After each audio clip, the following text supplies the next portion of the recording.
يا أهلا بالأنيموية. بعد ما نجح لو هاو في إنه يوصل لقطرات التلج بمساعدة الساحرة الصغيرة، اتعرض لمشكلة كبيرة أثناء العودة، وده لأن سيد السموم قتل قرية الساحرة كلها وخطفها علشان يمتص طاقتها. فلو هاو بيروح وراهم بسرعة وبيفضل مراقب المكان من بعيد، لكنه ما بيقدرش يقعد، والحراس ساعتها بيشوفوه وبيحاولوا يقتلوه لأنه كشف مكانهم السري عش الشيطان. هترى إيه اللي هيحصل في الجزء ده؟ هو ده اللي هنعرفه في حكايتنا النهارده من مملكة التنين. وكمان لو ما اتفرجتش على اللي قبل كده هتلاقيني سايب لك لينك مجمع فيه كل الاجزاء الستة اللي فاتوا او التعليق وكمان في الوصف، فلو ما اتفرجتش عليهم روح اتفرج بسرعه وتعالى علشان تكمل حكايتنا الممتعه حكايه لو هاو. قبل ما نبدا ما تنساش تعمل لنا لايك الفيديو ده واشتراك في القناه وتفعل زر الاشعارات علشان الاجزاء الجديده توصلك اول باول، وصلي على النبي عليه افضل الصلاه والسلام. ويلا بينا نبدا في الجزء السابع بتاعنا النهارده. بعد ما سيد السموم قتل قريه الساحره الصغيره كلها وخطفها علشان يمتص طاقتها، لو هاو بيروح وراهم بسرعه وبيفضل مراقب المكان من بعيد، لكنه ما بيقدرش يقعد كتير والحراس بيشوفوه بيحاولوا يقتلوه، وده زي ما قلنا لانه كشف مكانهم السري عش الشيطان. لو هاو بينقض عليهم وبيقتلهم كلهم، لكنه بيسيب واحد منهم عايش علشان يستجوبه وبيعرف مكان الساحره الصغيره منه. فعلا الحارس بيقرر يقوله على مكانها علشان ما يقتلوش، ولكن المشكله ان سيد السموم خدها لمكان بوابته ما بتفتحش غير ما يكون هو موجود بس. لو هاو بيدي للحارس ظهره وبيكون عايز يقتله، ولكن لو هاو بيحس بحركته بيقول ان هو كان هيسيبه يعيش، ولكن دلوقتي لا، بيمسكه وبيرميه في الجبل وبيقتله. لو هاو بيدخل المكان اللي الحارس قال له عليه وبيكون عبارة عن كهف كبير، وهناك بيلاقي سيد السموم قدام تمثال ضخم لتعبان سام، وبيتكلم عن خطته في انه يضحي بالساحرة الصغيرة علشان يصحي التعبان الاسطوري ده، وقبل ما يضحي بيها والتعبان يمتص طاقتها لو هاو بيتدخل علشان يمنع الخطة انها تكمل. للأسف لو هاو بيبقى متأخر جدا والتعبان فعلا بيمتص طاقة الساحرة وبتتحول لشخص قوي جدا من مستوى السماء الأسطوري اللي لو هاو بيحلم يوصل له. سيد السموم بعد ما بيندمج مع جسم التعبان بيهجم على لو هاو بيمسكه بكل قوة وبيخنقه، ولو هاو أول مرة بيحس إن هو عاجز قدام حد وما بيقدرش يتحرك، ولكن معجزة كبيرة بتحصل. صوت داخلي من لو هاو بيتكلم مع سيد السموم وبيقول له ما يجرؤش ان هو يقرب من حد من عشيرته. بعدها لو هاو جسمه بيخرج طاقة قوية جدا وسيد السموم بيقع على الارض، وبتكون الطاقة دي اسمها زئير التنين. بنعرف ان لو هاو ممكن يستدعي قوة اسطورية من محارب من نفس العشيرة حتى لو ميت. التنين الاسطوري ده بيتعرف على صاحب الطاقة دي وبيعرفه على انه شين لونج، وبيكون مرعوب وبيقول انه ازاي ما ماتش. القتال هنا بيتنقل من لو هاو لشين لونج اللي بيبقى قاتل قبل كده ضد التعبان الاسطوري ده وقضى عليه هو وعشيرته كلها، بس التعبان الاسطوري روحه فضلت صاحيه مستنيه اعاده الاحياء من جديد. شين لونج بيهجم على التعبان الاسطوري وبيقتله بكل سهوله، بعدها بياخد روحه علشان يستخدمها في احياء الساحره الصغيره من جديد. شين لونج بيبقى حاسس بالشفقه تجاه حفيده لو هاو وبيقول له ان لسه قدامه كتير علشان يستخدم قوته كلها. لو هاو لما بيفوق بيعرف ان جبل الشيطان اصلا اتكون بسبب معركه بين اجداده وبين التعابين الاسطوريه، وبيكتشف ان جده ساب له هديه صغيره وهي طاقه كبيره جدا وصلته للمستوى الثامن من فنون القتال الموروثه. مش بس كده، ده كمان قدر يتعلم ان هو يتحكم في الاشياء الخارجيه علشان يستخدمها في قتال اعدائه زي الذئب اللي بيقف في طريقه ده. في النهايه لو هاو بيقرر ياخد الساحره الصغيره للقريه اللي فيها شيمو والبنت الثانيه علشان هو يرجع يسلم فانج العلاج والرساله. لو هاو بيوصل القريه في نفس الوقت اللي قطاع الطرق بيكونوا بيهجموا على الناس علشان يدوروا عليهم لانهم عايزين يقتلوه. طبعا لو هاو بيقضي عليهم كلهم وبيعرف ان دول مش قطاع طرق وانما جنود من المملكه بتاعتهم، والامير هو اللي بعتهم علشان عايز يمنع لو هاو من انه يوصل الرساله للاميره فانج. بعدها لو هاو بيعرف ان اهل القريه خبوا شيمو ولينج في كهف بعيد علشان ما حدش يعرف يوصل لهم.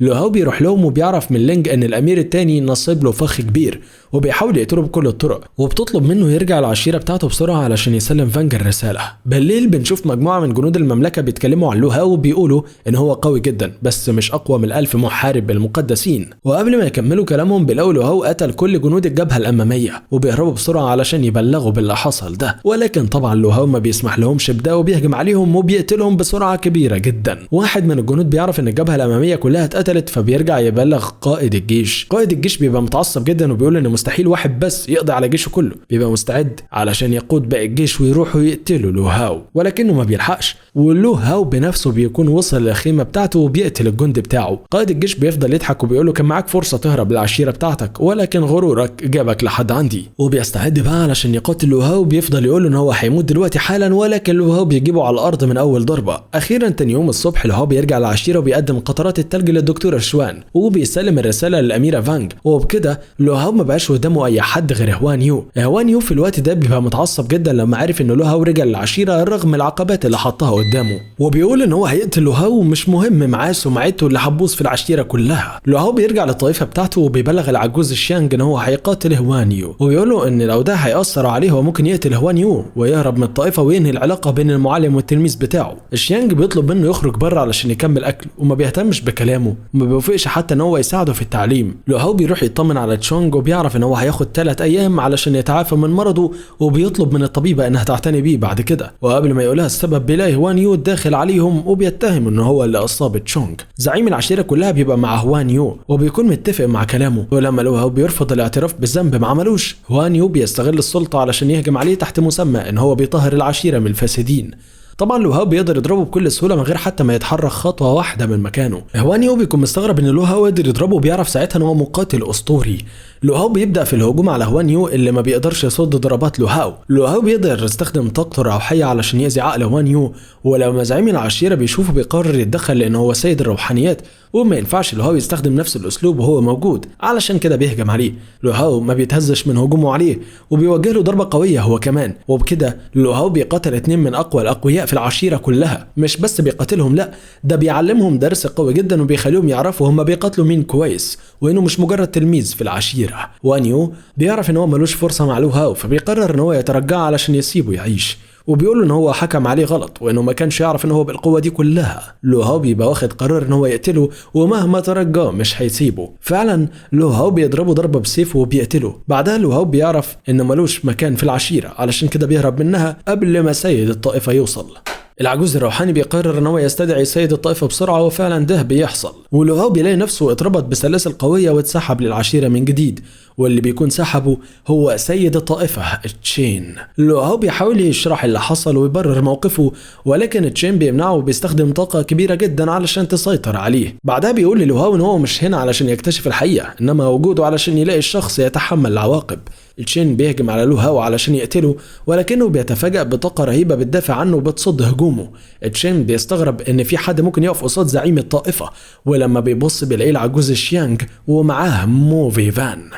تشين بيستغرب ان شيانج بيدافع عن لو هاو وبيسأله انت عايز ايه؟ شيانج بيطلب منه يسلمه لو هاو، ولكن لو هاو بيتدخل وبيقول له ان هو قتل هوان يو وانه ملوش علاقة بيه علشان ما يحملوش المسؤولية معاه. شيانج بيتعصب عليه وبيقول له ما يقولش الكلام ده مرة تانية، واهم حاجة ان ما يكونش هوان يو ضربه. تشين لما بيعرف ان لو هاو يبقى تلميذ عند شيانج بيتعصب وبيقول للشيخ الروحاني كان لازم تقول لي ان التلميذ ده يبقى من تلاميذ شيانج. الواضح كده ان شيانج وراه قصة عظيمة اكيد هنحتاج نعرفها. المهم ان الشيخ الروحاني بيتعصب وبيطلب من تشين يقتل شيانج لانه مجرد عجوز مستني الموت. ساعتها شيانج بينزل عليه بضربة واحدة قوية جدا وبيقتله، وبكده يبقى حط تشين تحت اختبار كبير. ولما بيقول ان هو كمان قتل واحد من شيوخ العشيرة هل هيعاقبه هو كمان؟ تشين بيبقى واضح عليه ان هو بيخاف من شيانج وبيقول ان هو مش هيقدر يعاقبه، ولكن لو هاو لازم يتعاقب علشان العشيرة ما تبقاش ساحة للاطفال. شيانج بيقول ان هو اللي هيعاقبه بنفسه، وفعلا بيقرر يعاقب لو هاو اللي بيبقى خايف جدا، ولكن بيتفاجئ ان تشانج العجوز بيقول له عقابك انك هتتحجز في الطائفة وتقف في وشك للحيطة لمدة 3 ساعات. طبعا موفي فان ما بيقدرش يمسك نفسه من الضحك، ولو هاو بيفرح على الاخر وبيوافق على تنفيذ العقاب ده. تشين ما بيوافقش وبيقول له ان هو في مسابقة كبيرة هتحصل قريب، ولو لو هاو قدر يحقق المركز ضمن اول 3 مراكز ساعتها مش هيعاقبه، ولكن لو خسر هيبقوا بقى يتكلموا عن العقاب الحقيقي وقتها. في النهاية لو هاو بيرجع مع العجوز شيانج وموفي فان لطائفة تايون فونج، وهنقف معاكم لحد هنا لو عايزين تعرفوا ايه هي حكاية المسابقة الكبيرة اللي لو هاو هيشترك فيها، وكمان هل لو هاو هيحقق اول 3 مراكز ولا لا. والاهم من ده كله هو ايه قصة العجوز شيانج واللي زعيم الطائفة بيخاف منه كل الخوف ده. استنونا في الاجزاء اللي جايه علشان تعرفوا كل الكلام ده من حكاية لو هاو مملكة التنانين. وكمان ما تنساش تعمل لنا لايك الفيديو ده، عايزين نوصل الفيديو ده 2000 لايك اقل واجب. وكمان ما تنساش تشترك في القناة وتفعل زر الاشعارات عشان كل اللي جاي يوصلك على طول اول باول. سلام.